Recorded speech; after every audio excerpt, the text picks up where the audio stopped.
pada muka kau. Kau jangan bangun dah. Aku ni form 3 tau. Kau tunggu darjah 6 lah. Ada berani nak lawan aku. Alamak. Tak sakit pun.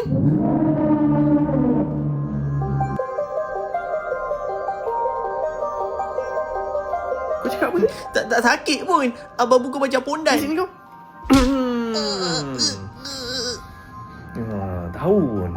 Lain kali mulut kau tu tolong jaga sikit Alamak. Adik bagi tahu mama.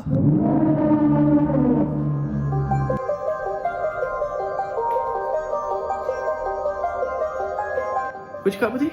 Kau cakap apa? Mama kata kalau abang pukul adik, adik kena bagi tahu mama. Oh, kau nak bagi tahu mama Okey, kalau kau nak bagi tahu mama pasal aku bantai kau, aku pula rasa macam nak bagi tahu mama pasal Alisha. Alisha? Siapa pula Alisha? Hele, buat tak tahu pula. Alah, Alisha yang kau asyik duk pasing-pasing surat cinta tu. Mana abang tahu? Macam aku tahu kan. Sebenarnya kan, ada banyak lagi benda yang abang tahu, tapi kau tak tahu.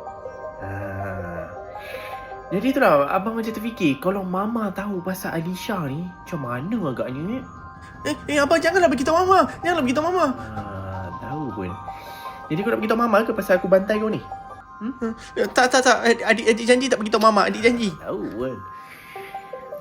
Nasihat aku, lain kali surat tu jangan letak merata lah. Okay? Tapi adik tahu apa dalam laci abang. Kau pasal pernah buka laci aku ni? Mesti kau.